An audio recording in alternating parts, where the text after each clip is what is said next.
damai sejahtera di dalam kasih Tuhan Yesus Kristus. Selamat datang bagi Bapak Ibu Saudara yang baru pertama kali hadir, pertama kali beribadah di gereja Happy Family Center. Ada yang baru pertama kali?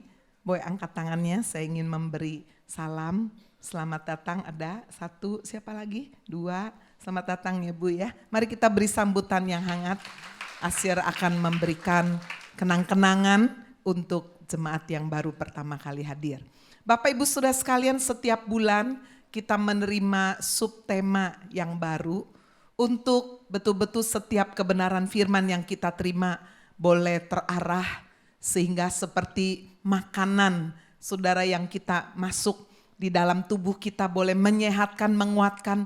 Demikian firman ini juga boleh menjadi nutrisi bagi jiwa kita. Bapak Ibu Saudara, tema tahun ini 2018, Pak Hani sebagai gembala gereja Happy Family memberikan tema The Year of Crown Him King. Tahun membuat kita boleh memahkotai Kristus sebagai Raja, menjadikan Yesus segala-galanya dalam hidup kita. Dan subtema di bulan Februari ini adalah The Loving Hand, tangan yang penuh kasih. Hidup ini harus menjadi berkat. Amin, saudara. Hidup yang hanya satu kali kita tidak sia-siakan. Saya berdoa saudara untuk apa yang saya boleh sampaikan kebenaran firman pada pagi ini. Dan Tuhan mengingatkan saya kepada satu pribadi yang tidak sempurna di dalam Alkitab. Namanya adalah Daud. Tetapi mengapa Tuhan betul-betul berkenan kepada Daud? Dia sendiri yang berkata, aku berkenan kepada hambaku Daud. Itu sebabnya hari ini kita akan belajar saudara dari seorang yang bernama Daud. Saya beri judul khotbah saya hari ini adalah Toneless Heart. Hati yang seperti tidak punya duri.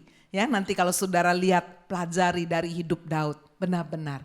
Bapak Ibu Saudara sekalian, tangan yang penuh kasih tidak hanya bicara pemberian berupa uang, berupa benda-benda, bukan. Bapak Ibu Saudara sekalian, tetapi itu adalah satu action yang seharusnya dimulai dari hati yang penuh kasih dan hati yang takut Tuhan. Jadi ada orang yang memberi, saudara, bukan karena kasih, tapi bisa aja dia karena mau pamer atau mau supaya populer ya. Itu sebabnya saudara, the loving hand, tangan yang penuh kasih harus betul-betul dimulai dari hati yang mengasihi. Hati yang takut Tuhan. Nah, kita akan belajar sudah dari Daud bagaimana dia memiliki hati yang tulus di tengah ketidaksempurnaannya. Yang pertama sudah kita melihat bagaimana hatinya yang tulus seperti tidak punya duri ya, itu istilah yang saya pakai. Bagaimana dia yang pertama adalah melepaskan pengampunan dengan sungguh. Bapak Ibu Saudara, saya yakin di tempat ini tidak ada seorang pun yang tidak pernah memiliki rasa kecewa ya atau sakit hati. Apakah kepada keluarga, apakah kepada rekan kerja atau mungkin sahabat kita ya. Nah, Daud pernah alami semuanya itu. Bapak Ibu Saudara sekalian, yang pertama bagaimana kita belajar dari Daud. Keluarganya, saudara, orang tuanya, saudara-saudaranya tidak menghargai Daud. Bahkan di dalam Mazmur pasal 27 ayat 10. Daud menuliskan, dikatakan sekalipun ayahku dan ibuku meninggalkan aku. Jadi Bapak Ibu kita bisa melihat walaupun Daud ini anak yang paling kecil, biasanya anak paling kecil paling disayang ya. Tapi Daud tidak. Dia merasa bahwa ayah ibunya lebih mementingkan, lebih mempedulikan kakak-kakaknya yang mungkin secara penampilan tinggi besar. Sementara Daud, saudara, mungkin tidak seperti kakak-kakaknya. Itu sebabnya dia berkata, sekalipun ayahku dan ibuku meninggalkan aku. Saudara, terbukti pada waktu Samuel diutus oleh Tuhan untuk mengurapi raja pengganti Saul ke keluarga Isai. Isai itu papanya Daud. Saudara, Daud tidak dipersilahkan ada di dalam perkumpulan itu. Padahal Samuel udah pesan semua anak-anakmu harus hadir. Daud dianggap remeh. Daud disuruh sudah ya. Padahal itu sebetulnya mungkin waktu yang sudah tidak tepat untuk menggembalakan kambing domba. Udah kamu gak usah ikut dah. Ya, ini ada nabi, ada hamba Tuhan mau datang ini. Nah, saudara-saudara sekalian, tetapi justru apa yang tidak terpandang oleh manusia atau orang tua itu dipilih oleh Tuhan. Amin, saudara. Bapak ibu saudara sekalian, ketika Daud kemudian pada akhirnya diurapi Tuhan melalui Nabi Samuel. Orang tuanya menyaksikan, kakak-kakaknya menyaksikan. Tetapi ternyata itu tidak cukup membuat Daud untuk dihargai. Terbukti kalau kita membaca saudara sekalian, bagaimana ketika kakak-kakaknya berperang bersama dengan Raja Saul. Membela bangsa ini melawan orang Filistin. Daud tidak diikut sertakan. Hanya kakak-kakaknya. Saudara-saudara sekalian, setelah beberapa waktu di medan perang gak pulang-pulang. Papanya Daud berkata, udah kamu sana tengok koko-kokomu, kakak-kakakmu sambil bawa makan. Ya, nah, supaya kamu bisa kasih kabar kakak-kakakmu ini kabarnya seperti apa. Dan ketika Daud datang saudara bawa makanan untuk kakaknya. Di situ dia mendengar bagaimana orang Filistin diwakili oleh Goliat raksasa itu sedang menantang duel. Sambil menghujat nama Allah Israel. Disitulah Daud kemudian berlari dan bertanya-tanya kepada tentara-tentara Israel. Saudara sekalian, ketika kakaknya Daud ini melihat semuanya itu. Saudara-saudara sekalian, Eliab kakaknya yang tertua. Itu dicatat dalam 1 Samuel 17 ayat 28. Ketika Eliab mendengar perkataan Daud, bangkitlah amarah Eliab kepada Daud dan berkata, mengapa engkau datang?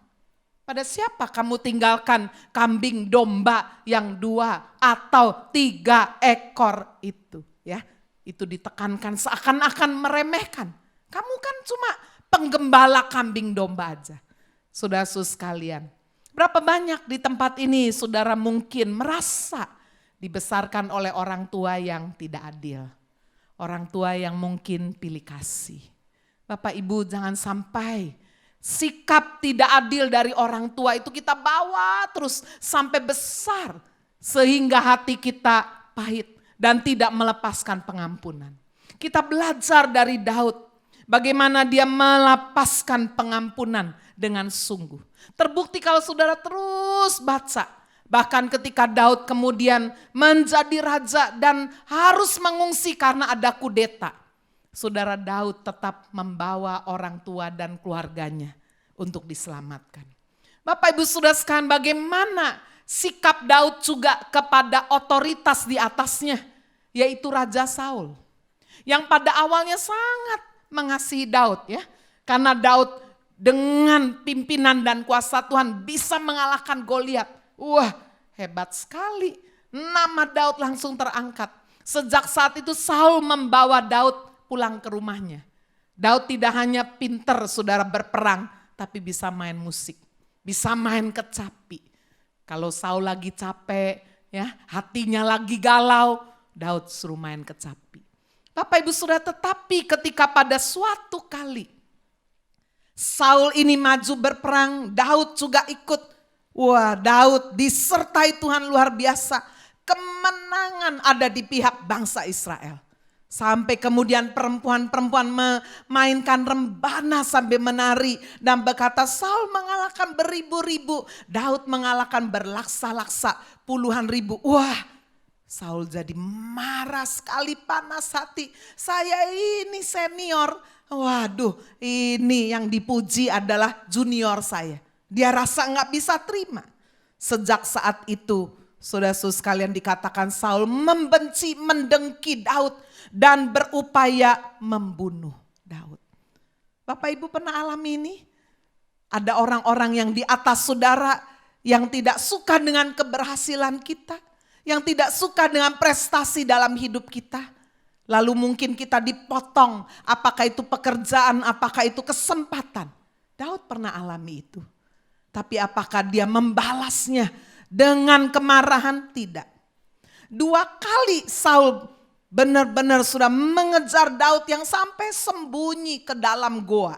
Peristiwa yang pertama sudah bisa lihat itu di dalam 1 Samuel pasal 24. Saya nggak baca lagi ya karena ini sudah pernah dan sering mendengarnya. Ketika Daud bersembunyi di En-Gedi, ya, nanti tanggal 31 Oktober kami berangkat ke Israel, kita akan lihat itu En-Gedi. Saudara, Daud bersembunyi di situ. Saul membawa 3.000 tentara, bayangin, hanya untuk membunuh Daud. Kita bisa lihat sudah dari banyaknya jumlah tentara yang dibawa Saul. Kita tahu betapa bencinya Saul terhadap Daud. Benci bukan karena Daud jahat, tapi benci karena Daud ini berhasil. Bapak Ibu Saudara, iri hati itu berbahaya sekali loh. Iri hati dan dengki itu menggerogoti tulang kita. Iri hati dan dengki itu menghancurkan energi dalam hidup kita, kreativitas dalam hidup kita. Karena kita cuma pikirkan, kok dia sukses ya, kok dia bahagia ya, kok dia hebat ya. Nah, energi kita berusaha untuk menghancurkan, untuk memotong keberhasilan orang itu. Dan ini yang dilakukan oleh Saul. Tetapi kalau saudara baca bagaimana kesempatan berbalik diberikan oleh Daud untuk dia bisa membalas Saul. Tapi Daud tidak melakukan itu. Dia berkata apa? Aku tidak mau mengusik hamba Tuhan yang diurapi. Apakah Saul sedang diurapi pada waktu itu? Tidak. Udah ditinggalkan Tuhan ini. Tetapi sudah kita belajar. Inilah yang saya sebut toneless heart. Hati yang kayak gak punya duri. Bagian Daud adalah dia tetap menghormati, menghargai otoritas yang ada di atasnya. Saul adalah pemimpin di atasnya. Saul adalah mertuanya juga. Walaupun jahat, iri, Daud tidak mau memakai tangannya sudah untuk membalas. Kali yang kedua, walaupun Saul udah janji, udah saya gak akan kejar kamu lagi. Aku gak akan coba bunuh kamu lagi. Tapi sudah kalau iri hati itu gak diselesaikan, kejar lagi. Daud dikatakan di dalam 1 Samuel 26 bersembunyi di sebuah goa namanya Gibea. Ya. Saudara-saudara sekalian, kali ini Saul memastikan Daud harus bisa terbunuh. Tapi apa daya. Saudara-saudara sekalian, Saul dan tentaranya malam itu dibuat ngantuk semua. So kalau yang namanya ngantuk gak bisa tahan ya. So walaupun dengar khotbah saya semangat bisa ngantuk juga tuh ya. Coba lihat sih kiri kanannya, pagi-pagi AC dingin jangan ngantuk ini ya. Bapak Ibu Saudara sekalian, Saul dan tentaranya dibuat ngantuk semua. Tidur semua nyenyak sekali. Dengan pedang ada kendi air di situ. Aduh gampang sekali, orang kalau lagi tidur itu kayak orang mati, betul gak Saudara? Gak ingat apa-apa. Tetapi sekali lagi Daud tidak mau memakai kesempatan itu untuk membalas. Luar biasa. Bapak Ibu Saudara, kita bisa melihat bagaimana sikap Daud mengampuni dengan sungguh-sungguh bukan separuh-separuh. Ada banyak dari kita mengampuni cuma ngomong aja di mulut. Udah aku ampuni kok, papaku, mamaku, pimpinanku. Wah gitu ya. Tapi hatinya enggak, kita masih geram, kita masih marah, kita masih panas. Tidak demikian dengan Daud. Sudah sekalian, contoh yang terakhir saya lihat bagaimana ketika anak kandungnya sendiri, Absalom. Ya, tadi pagi saya baca lagi Absalom. Absalom ini rambutnya itu lebat tebal, setiap kali potong rambutnya itu sudah ditimbang 2 kilo. Saya sampai hitung bener enggak ini? Bener. Waduh, jadi sudah ya rambut zaman dulu kan panjang-panjang biar laki juga ya. Waduh, setiap kali digunting katanya beratnya sampai 2 kilo. Ganteng sekali Absalom ini, gak ada yang lebih ganteng dari dia katanya. Tetapi saudara, ganteng aja gak cukup ya. Nah, saudara suskan Absalom ingin jadi raja. Sampai dia melakukan kudeta. Papa kandungnya sendiri mau dibunuh. Sampai Daud harus melarikan diri, bayangkan melarikan diri. Istri-istrinya Daud aja ditiduri sudah oleh Absalom. Coba pikir sebentar. Kalau saudara punya anak kayak Absalom gimana? Udah rebut perusahaan, rebut pabrik. Ya, papanya mungkin diadukan ke ke pengadilan, ke polisi, ya, perusahaan direbut, semuanya direbut. Waduh, abis itu istri, ditiduri. Aduh, kayak apa ini? Wah, anak apa namanya? Hah? Puhau ya, bahasa Indonesianya apa? Anak durhaka ini, waduh, dah ya, mungkin sudah kutuki, anggap enggak lagi jadi anak dan sebagainya. Tapi sudah lihat Daud, aduh luar biasa. Waktu pada akhirnya Absalom mati, coba kita baca sih ya, 2 Samuel 18 ayat 33. Maka terkejutlah raja dan dengan sedih ia naik ke anjung pintu gerbang lalu menangis. Dan beginilah perkataannya sambil berjalan, anakku Absalom, anakku Absalom, anakku. Kalau aku mati menggantikan engkau Absalom, anakku, anakku. Aduh, masih ditangisi loh. Sampai Yoab panglimanya bilang, raja itu biar anakmu itu mau membunuh kamu, merebut sudah tahtamu. Kamu kok mendengar dia mati kamu masih nangis kayak gitu. Nanti rakyat bingung ini gimana ini. Aduh. Tapi dari sini kita bisa lihat hati Daud. Amin sudah. The loving hand. Tangan yang penuh kasih. Itu harus dimulai dari dalam. Hati yang benar-benar saudara dipenuhi dengan kasih Tuhan. Mengampuni dengan sungguh-sungguh. Saudara mau mengampuni dengan sungguh-sungguh. Amin. Amin. Ya, baru sudah bisa melakukan satu tindakan yang nyata. Bapak Ibu sudah kita belajar dari Daud. Sekarang kita lihat yang kedua. Toneless heart, kita belajar dari Daud. Bagaimana dia adalah seorang yang tidak bisa melupakan masa lalu seseorang yang baik. Mengingat akan kebaikan di masa lalu. Yaitu saudara hubungannya bersahabat dengan Yonatan. Yonatan ini anaknya Saul. Ya, enggak seperti bapaknya. Yonatan ini benar-benar tahu bahwa Tuhan yang sudah memilih Daud jadi raja pengganti papanya. Dia rela. Waduh, jarang lu orang punya hati seperti Yonatan. Dia rela menjadi the second man. Kenapa saudara banyak orang gegeran? Di perusahaan, di pemerintahan, dalam gereja. Kenapa? Karena semua pingin jadi orang nomor 1. Betul gak sudah? Saya bisa mimpin, emangnya cuma dia ya? Nah ini, Yonatan adalah anak raja. Saudara Raja Saul pasti sangat menginginkan anaknya yang jadi putra mahkota. Tetapi Yonatan sangat rohani. Dia tahu bahwa pengurapan Tuhan, pilihan Tuhan ada atas Daud. Jadi dia gak mau rebut. Gak apa-apa, kamu jadi raja, aku ada di bawahnya, aku dukung kamu. Luar biasa sekali. Saudara, ketika pada akhirnya baik Saul dan Yonatan mati. Ketika mereka berperang melawan orang Filistin. Coba kita lihat bagaimana sikap Daud terhadap anak Yonatan yang cacat. Timpang kakinya.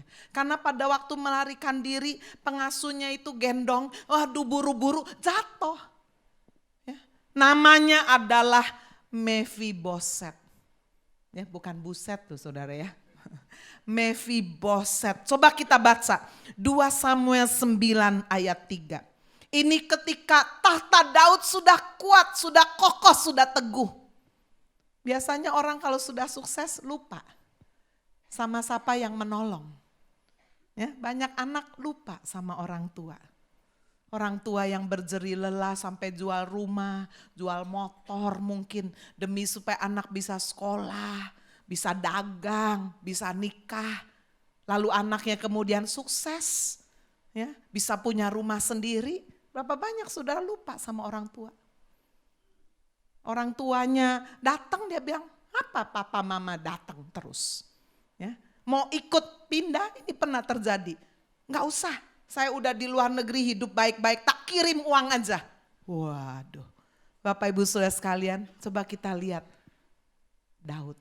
Daud tidak lupa akan persahabatan dengan Yonatan, janji dengan Yonatan. Coba kita lihat saudara sekalian 2 Samuel 9 ayat 3. Kemudian berkatalah raja, tidak adakah lagi orang yang tinggal dari keluarga Saul? Aku hendak menunjukkan kepadanya kasih yang dari Allah. Lalu berkatalah Ziba kepada raja, masih ada seorang anak laki-laki Yonatan yang cacat kakinya. Kita membaca di dalam ayat 6. Dan Mefiboset bin Yonatan bin Saul masuk menghadap Daud. Ia sujud dan menyembah. Kata Daud, Mefiboset.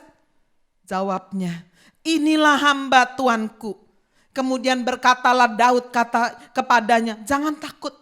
Sebab aku pasti akan menunjukkan kasihku kepadamu oleh karena Yonatan ayahmu. Aku akan mengembalikan kepadamu segala ladang Saul, nenekmu. Ya, kakeknya maksudnya. Dan engkau akan tetap makan sehidangan dengan aku. Lalu sujudlah Mefiboset dan berkata, apakah hambamu ini sehingga engkau menghiraukan anjing mati seperti aku. Mefiboset kalau dia adalah seorang yang berpotensi, ya gak apa-apa. Gak berpotensi apa-apa, kakinya cacat lagi. Tetapi saudara, kenapa Daud mau saudara untuk memelihara Mefiboset? Karena dia tidak bisa lupa akan perjanjiannya dengan Yonatan. Yonatan pernah mengikat perjanjian dengan Daud.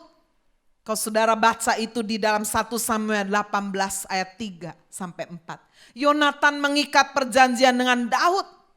Dan dikatakan dia mengasihi seperti dirinya sendiri. Sampai Yonatan menanggalkan jubah perang. Wah, jubah itu bicara identitas, betul gak saudara? Saya hari ini pakai jas, saya mau perjamuan kudus, ya asir-asir juga. Menunjukkan identitas, kita melayani dengan sungguh-sungguh, dengan penuh hormat. Saudara pergi ke gereja gak pakai daster kan? Ya, jangan pakai hot pen ya kalau ke gereja sudah. Pakai hot pen itu ke pantai. Ya, kalau di gereja saudara, kita pakai baju yang lebih sopan. Betul tidak, sudah? Kita mau menghadap Tuhan, kita mau beribadah. Kalau sudah punya sepatu, pakailah sepatu ya, lebih sopan. Bu, aku enggak bisa, kakiku sakit. Ya enggak apa-apa, pakailah sandal yang sopan, jangan sandal jepit. Betul enggak, saudara? Ya, jubah itu menggambarkan identitas.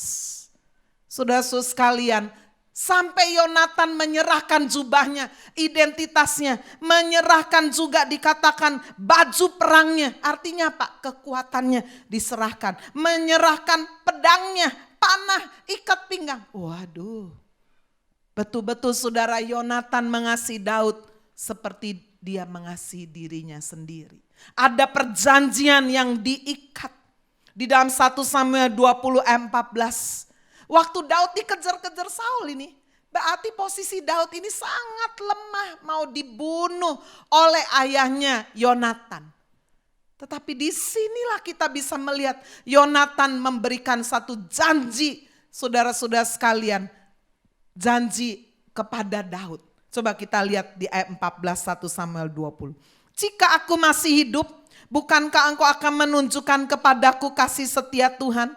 Tetapi jika aku sudah mati, Yonatan ngomong begitu, janganlah engkau memutuskan kasih setiamu terhadap keturunanku sampai selamanya. Dan apabila Tuhan melenyapkan setiap orang dari musuh Daud dari muka bumi, janganlah nama Yonatan terhapus dari keturunan Daud, melainkan kiranya Tuhan menuntut balas daripada musuh Daud. Yonatan menyuruh Daud lagi bersumpah demi kasihnya kepadanya, sebab ia mengasihi Daud seperti diri sendiri. Bapak Ibu, hati yang tanpa duri, hati yang benar-benar sudah mewujudkannya dalam satu bentuk tindakan. Tidak lupa akan siapa yang pernah menolong saudara. Coba sih ingat-ingat, berapa banyak saudara hari ini bisa sukses seperti sekarang? Siapa yang menolong saudara? Mungkin selain orang tua, mungkin ada tante, ada om, paman, bibi, kakak kandung. Siapa? Atau mungkin saudara tetangga, mungkin sahabat. Orang yang sudah mungkin udah lupakan lama sekali karena sudah sukses.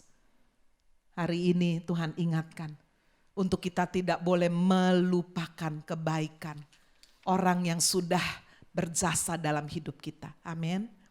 Bapak Ibu, sudah ada pertandingan, ada pemandangan yang sangat menarik dalam sebuah pertandingan Liga Champion sepak bola tahun 2014. Ya, bagi pengagum sepak bola, nama Cristiano Ronaldo tidak asing. Betul ya? Kalau saya mah gak suka sepak bola sudah ya. Tapi kisah ini menyentuh hati saya. Sudah di dalam pertandingan dunia tahun 2014. Waktu Cristiano Ronaldo ini mencetak gol yang luar biasa dan dia dielu-elukan. Liganya ini menang saudara. Dan benar-benar semua orang tahu bahwa salah satu pemicu kemenangan itu karena Cristiano Ronaldo ini. Tapi di tengah dia lagi dielu-elukan, tiba-tiba dia keluar saudara dari tribun lapangan sepak bola itu. Dia masuk ke tribun penonton. Dan dia memeluk seseorang dengan sangat hangat sekali. Siapa? Bukan istrinya, tapi seorang laki-laki. Sampai wartawan semuanya syut semua. Loh, siapa ini?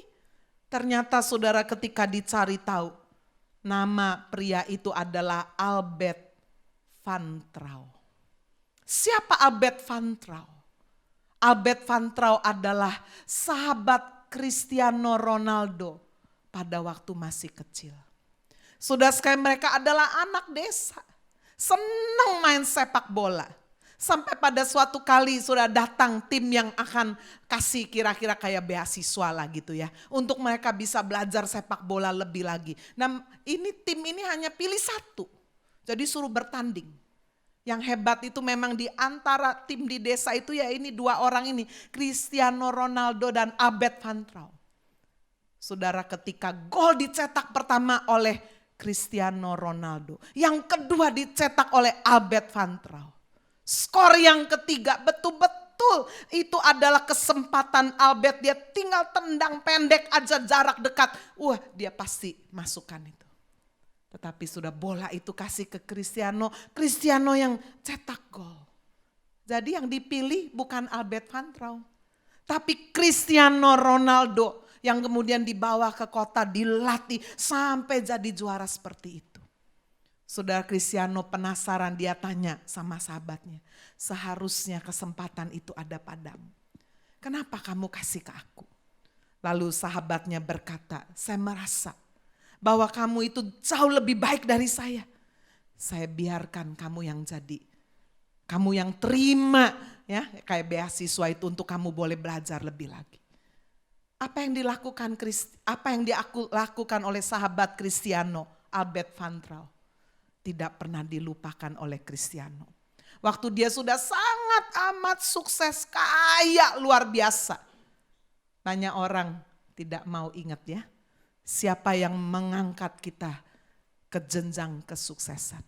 Tapi tidak demikian dengan Cristiano Ronaldo. Waktu wartawan pergi ke rumahnya Albert Van Trouw, wah, Albert ini punya rumah yang besar, anak-anaknya disekolahin semua dengan baik, punya mobil. Ya, wartawannya kaget, wah kamu ini hidup kaya begini dari mana ini? Ya, Albert berkata, sebagian besar semua adalah pemberian dari Cristiano Ronaldo. Jangan pernah melupakan orang yang percaya pada sahabat dan pernah memberi bantuan kepada saudara. Amin. Inilah saudara the loving hand. Saudara memberi bukan hanya demi supaya saudara dapat sesuatu. Banyak kita gitu, waduh dia apiin. Karena ada sesuatu di balik semua itu motivasi saudara. Tapi apa yang dilakukan Cristiano beda. Dia benar-benar saudara berbuat baik kepada Albert Van Trouw sahabatnya karena dia tidak bisa lupa akan persahabatan mereka pada waktu remaja. Di mana sahabatnya ini memberi kesempatan emas itu kepada dirinya. Saudara, bukankah ini yang dilakukan oleh Daud kepada Yonatan? Dia tidak membuang keturunan Yonatan, keturunan Saul, walaupun Saul betul-betul adalah seorang yang betul-betul mau menghancurkan hidupnya. Mengingat akan kebaikan di masa lalu. Amin. Yang ketiga, yang terakhir. Toneless heart yang kita pelajari dari Raja Daud. Bagaimana dia memperlakukan sesama, memperlakukan bawahan dengan adil. Bapak Ibu pernah mendengar istilah Ziklag? Coba kita lihat ya. Bagaimana ketika Daud di tengah pembuangan melarikan diri dari kejaran Saul, dari kejaran Absalom. Aduh, kalau lihat hidup Raja Daud ini ya, luar biasa loh, penuh sekali masalah, penuh penderitaan di tengah keluarga, banyak masalah anak-anaknya. Saudara, di hubungan dengan yang di atas seniornya juga sudah ada masalah. Dengan anaknya sendiri juga. Tetapi bagaimana hatinya tetap melekat kepada Tuhan. Itulah yang kita pelajari dari hidup Daud, luar biasa. Coba kita lihat di dalam 1 Samuel pasal 30 ayat 1 sampai dengan ayat 4. Bagaimana ketika Daud di tengah pelarian, dia tinggal di Ziklag bersama dengan keluarganya, saudara sekalian, bersama dengan tentaranya yang masih berpihak kepada dia. Tetapi sudah di Ziklag itulah saudara Daud dikalahkan. Kota itu dibakar habis, istri dan anak-anaknya sudah dibawa lari. Hartanya semua dijara oleh musuh. Coba kita membaca 1 Samuel 30 ayat 1 sampai 4. Ketika Daud serta orang-orangnya sampai ke Ziklag pada hari yang ketiga, orang Amalek telah menyerbu tanah Negeb dan Ziklag. Ziklag telah dikalahkan oleh mereka dan dibakar habis. Perempuan-perempuan dan semua orang yang ada di sana, tua, muda, telah ditawan mereka dengan tidak membunuh seorang pun. Mereka menggiring sekaliannya, kemudian meneruskan perjalanannya. Ketika Daud dan orang-orangnya sampai ke kota, tampaklah kota itu terbakar habis. Dan istri mereka serta anak mereka yang laki-laki dan perempuan telah ditawan. Lalu menangislah Daud dan rakyat yang bersama-sama dengan dia itu dengan nyaring sampai mereka tidak kuat lagi menangis. Bapak Ibu, ini juga satu pelajaran. Daud dan tentara-tentara, para suami sibuk berperang. Mereka kehilangan istri dan anak-anak mereka ditawan. Saudara, moral message berbicara apa? Banyak para pria sibuk kerja, sibuk bisnis, sibuk usaha, sibuk di dunianya, sampai melupakan family, melupakan keluarga. Ada istri, ada anak. Istri dan anak ditawan. Bapak Ibu, ini satu pelajaran. Daud dan tentara-tentaranya kehilangan sesuatu yang sangat penting yang mereka abaikan.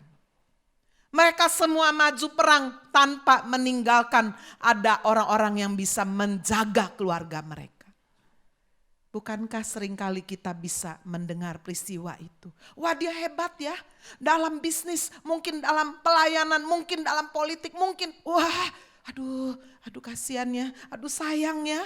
Ini Daud pernah alami ini. Sampai dia menangis, hancur. Menangislah Daud dan rakyat. Karena waktu sampai ke Ziklag, istri, anak-anak udah ditawan semua, harta gak ada. Kota itu dibakar. Saudara, gak berhenti sampai di situ. Daud bukan hanya mengalami kekalahan yang telak. Rakyat yang sisa ini menyalahkan dan mau mengancam, membunuh, melempari Daud dengan batu. Coba sih lihat ya, 1 Samuel 30 ayat 6. Dan Daud sangat terkejut karena rakyat mengatakan hendak melempari dia dengan batu. Seluruh rakyat itu pedih hati. Orang kalau udah sedih ya, lalu actionnya bisa macam-macam, bisa nekat. Betul nggak? Pemimpin yang begitu baik pun udah dilupakan. Yang diingat apa? Ini gara-gara kamu ini. Lihat sampai istri kita ini kemana semua ini, anak-anak kita ditawan semua. Kota ini hancur. Pemimpinnya yang disalahkan. Pemimpinnya mau dibunuh, mau dilempari dengan batu. Rakyat pedih hati, masing-masing karena anaknya laki-laki dan perempuan. Enggak ada lagi. Tetapi Daud menguatkan kepercayaannya kepada Tuhan Allahnya. Wow. Bapak Ibu, hari-hari ini adalah hari-hari yang penuh dengan gejolak. Kita tidak tahu saudara, kita baru memasuki bulan yang kedua di tahun 2018. Bapak Ibu saudara, mari kita menguatkan apa yang kita bisa kuatkan. Mari kita kuatkan hidup rohani kita. Amin. Jangan hanya hari Minggu, seminggu sekali ke gereja. Tiap hari bacalah Alkitab. Karena Alkitab inilah sudah sekalian menguatkan kita. Iman datang dari firman Tuhan. Amin. Kalau gereja ini mengadakan kelas training, pengajaran, ikut saudara. Karena itu menjadi satu fondasi yang penting. Ketika masa-masa yang sulit datang, saudara lihat Daud, ya. Sudah dia kehilangan istri, anak-anak, tentara, semua rakyatnya menyalahkan dia.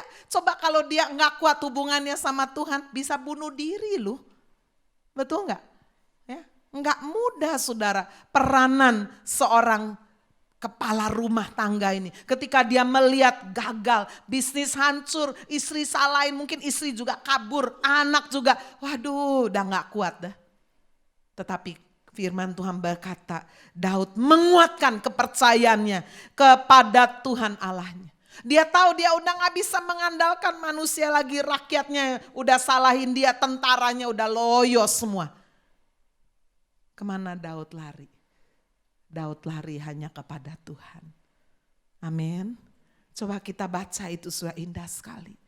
Saya waktu baca kisah ini, saya melihat bagaimana the toneless heart. Hati yang gak ada duri. Dia gak salahkan Tuhan. Tuhan kok gak pelihara sih? Enggak. Coba kita lihat. 1 Samuel 30 ayat 8. Kemudian bertanyalah Daud kepada Tuhan, katanya, haruskah aku mengejar gerombolan itu? Akan dapatkah mereka kususul? Wah, dia masih tanya Tuhan. Sudah kalau sudah udah kehilangan semuanya, saudara masih punya iman datang sama Tuhan? Atau udah loyo? Udah enggak Tuhan-Tuhanan lagi gitu toh. Tapi sudah lihat Tuhan yang dimiliki oleh Daud. Sudah kita melihat iman yang teguh yang ada dalam Daud. Dia nggak punya sudah sesuatu dasar yang bisa dia harapkan. Tentaranya udah loyo semua. Saudara, rakyatnya menyalahkan dia. Tapi kepercayaan Daud kepada Tuhan tidak goyah sedikit pun. Amin. Tidak dikuasai oleh situasi yang berat sekali waktu itu. Sebagaimana ketika saudara menjumpai saudara pulang, rumah udah kebakar, harta habis, istri dibawa lari, anak nggak ada. Gimana? Nah ini kira-kira perasaannya Daud. Lalu orang-orang sekeliling saudara, keluarga salahin saudara. Gimana? Wah mate ais.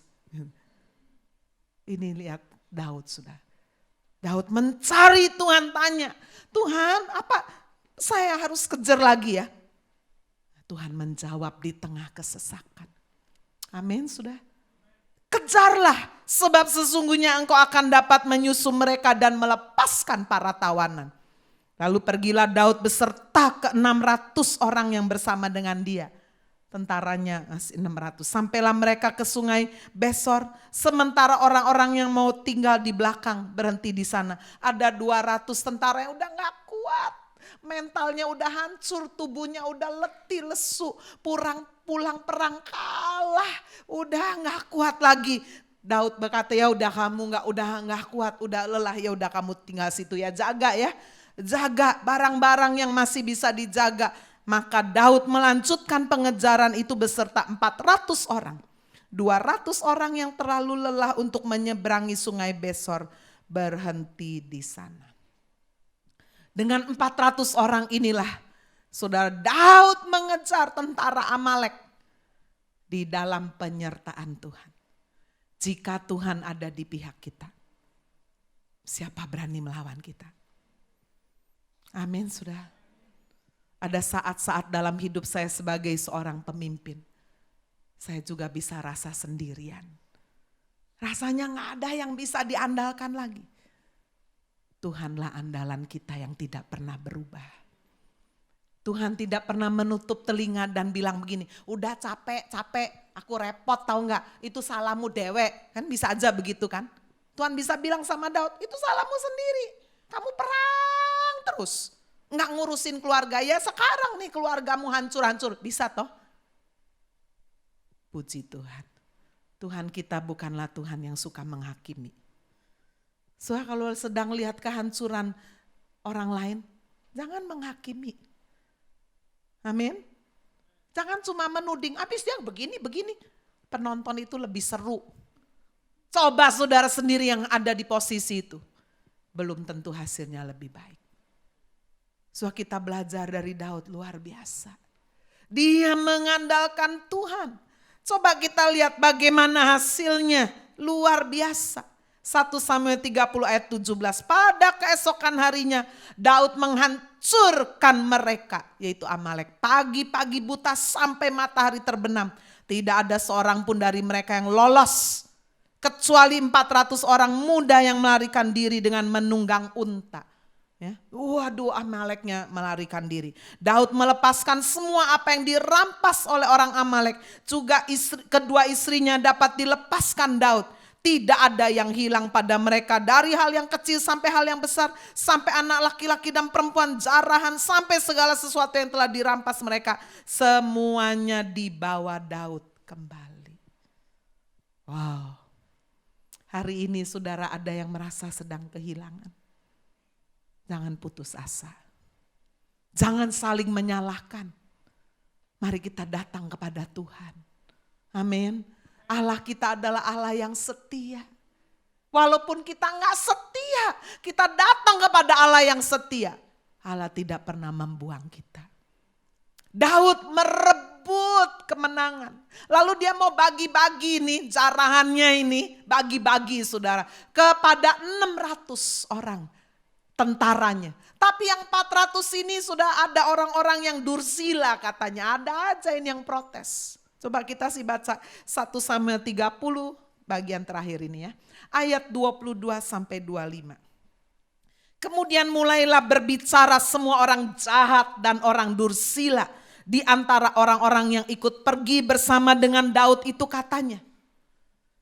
Karena mereka tidak ikut pergi bersama-sama dengan kita, janganlah kita berikan kepada mereka apa-apa dari jarahan yang kita selamatkan itu.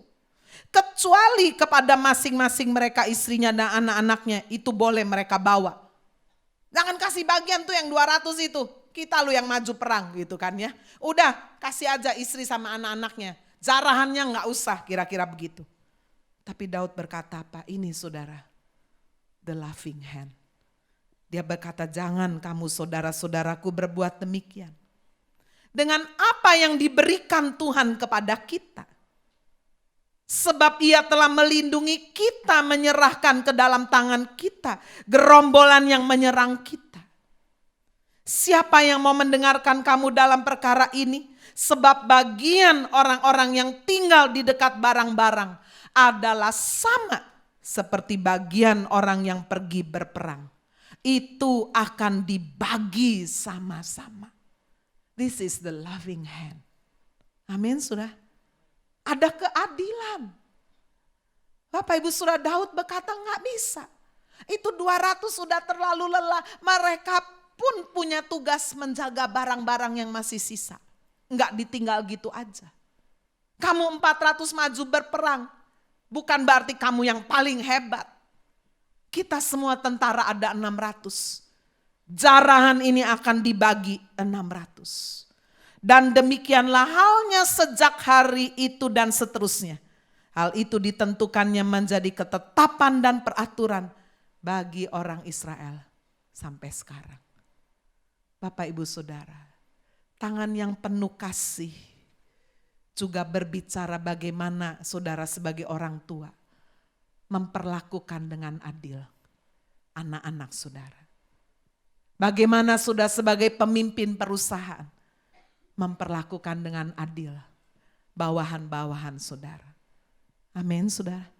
Hari ini kita belajar dari seorang yang luar biasa. Tidak heran kalau Tuhan berkata bahwa Daud adalah seorang yang berkenan kepada Tuhan. Kita belajar dan kita mau melakukan satu tindakan nyata. Melepaskan pengampunan dengan sungguh-sungguh. Betapapun menyakitkannya orang itu. Kita mau sungguh tidak melupakan kebaikan seseorang di masa lalu. Kita akan ingat jasanya, apalagi jika sudah ada perjanjian seperti yang dilakukan oleh Daud dan Yonatan.